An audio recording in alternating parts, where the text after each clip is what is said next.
बिस्मिल्लाहिर्रहमानिर्रहीम।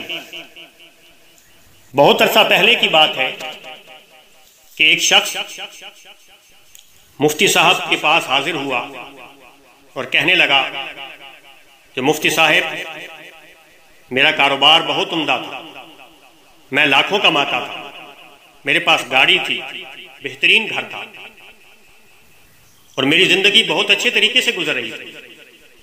मगर अब न जाने क्या हुआ कि मेरा कारोबार भी वही है, मेरे काम करने का अंदाज भी वही है, मगर मेरे कारोबार में बरकत नहीं रही, मेरे घर में खुशहाली नहीं रही।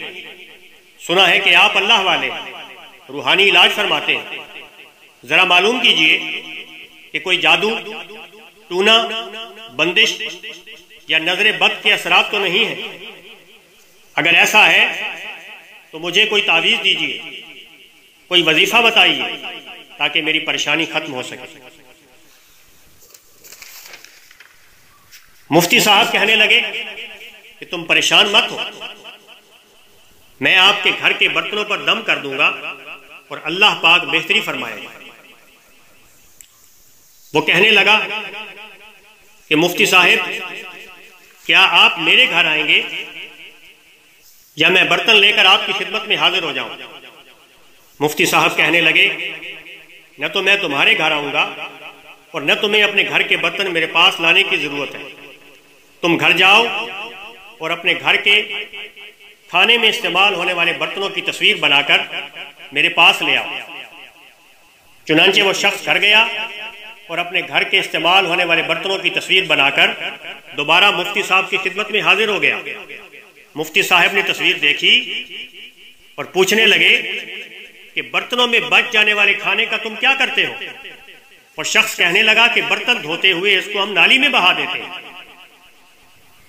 इस बात पर मुफ्ती साहब ने नाराजगी का इजहार करते हुए कहा कि यह रिस्क की नाकदरी और बेअदबी है और फरमाया कि रसूल पाक सल्लल्लाहु अलैहि वसल्लम का फरमाने मुबारक है कि रिस्क की नाकदरी तंगदस्ती का सबब बनती है।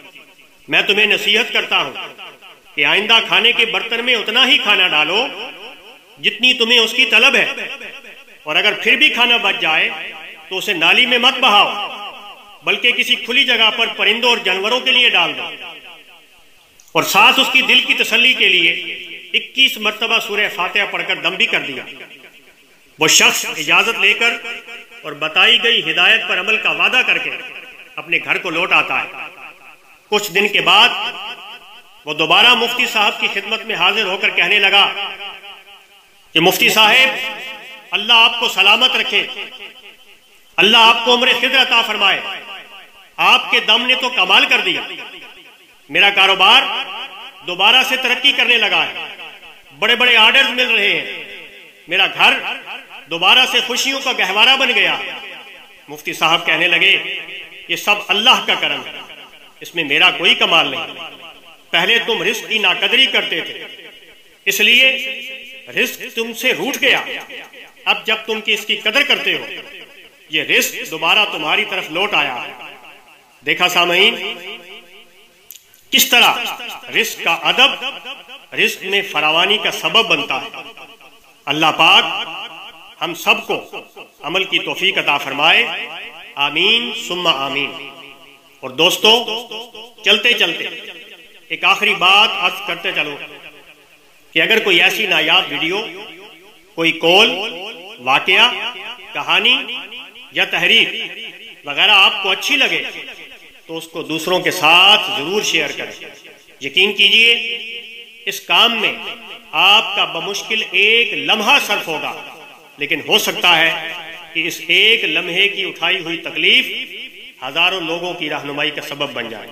जज़ाकुमुल्लाहु खैरन कसीरा।